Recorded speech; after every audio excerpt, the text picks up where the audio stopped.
Hey everybody, Lance Bell here, Lance's Car Life, back once again. Remember to like, share, subscribe, all those good things. And this week's news actually comes out of Detroit with Stellantis. Now, two articles popped up.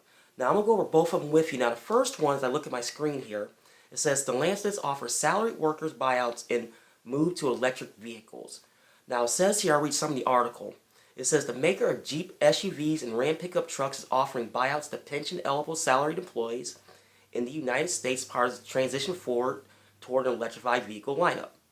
The number of buyouts Stellantis NV is offering and employees who are eligible is immediately available. The early retirement is available to workers who are at least 55 years old and have been with the company for 30 years or who are at least 58 with 10 years of experience. Now, the reason why they're doing this, they're really making this push for electric vehicles, which is fine.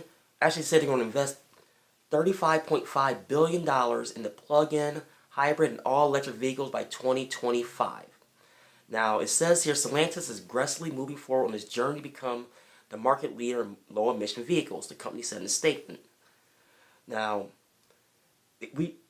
we are off to a strong start in our recent string of battery plant announcements, investments in powertrain operations, onboarding engineering and software talent, as well as introduction of exciting vehicles like the Jeep Wrangler 4xe and the soon-to-come Grand Cherokee 4xe. Now, they're really serious about this, and this is coming from a company that is known, right now for performance and their Jeep brand. Now, the second article I'm going to read, they're all both one and the same, so I have a theory on this. Now, Stellantis completes acquisition of auto finance company. Now, it says the maker of Jeep SUVs and Ram pickups will be able to provide customers and dealers a full range of financing options, including retail loans, leases, and floor plan financing after a closed acquisition of an auto finance company, which they bought. Now, Stellantis bought F1 Holding Corporation, parent of the Texas-based First Investors Financial Services Group, from an investor group led by Glatton Point Capital LLC, in a $285 million all-cash transaction. The purchase makes Stellantis no longer the only major automaker in the United States without a captive financial arm. First investors have been renamed Stellantis Financial Services U.S. Corporation. Okay. Now, Chrysler Capital has been around, but it's the division of Santander. Now, I honestly thought that Chrysler Capital was their actual captive, because I thought that when I first read that originally, that was kind of incorrect. But why would they buy First Investors? They're subprime to near prime. And the only reason I can think of in all this situation is this. You got to remember with Stellantis, their suits overseas basically come out and told Chrysler, you are on the clock. And the clock is apparently 10 years. Now, do I know what this is going to do for the Chrysler Group, as far as Stellantis in the grand scheme of things? At this point, you can't tell. So my question would be, are they totally axing Santander out of the picture and moving everything to First Investors at their captive? Now, as far as financing, I wish I knew the answer to this, unless they're running dual. Now, do I think it'd be a good move for Chrysler?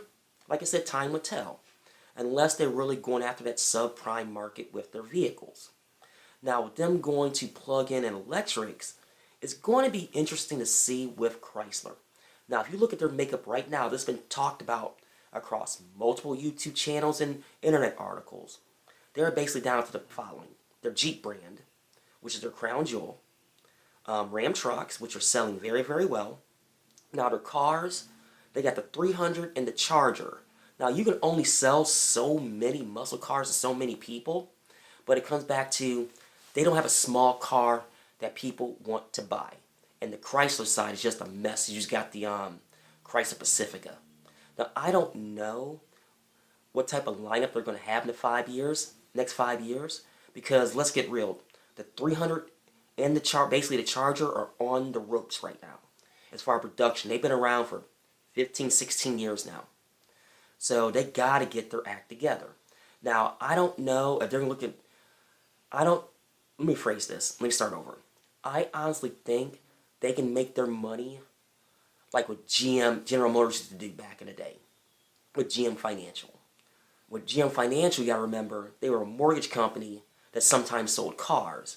I think the Chrysler Group, as far as Stellantis is concerned, they're going to do the same thing. They're going to be a finance company that sometimes sold cars. And I think it'd be across all their brands, at least here in the United States. Now, will it make them a lot of money? Oh yeah, it'll make them a lot of money. But I hope they made the right move in this, because you're going to make a lot of money. But if you're going to go after that subprime or near prime market, it is very sketchy, because I see it every single day. Now, folks, let me know what you think in the comments below.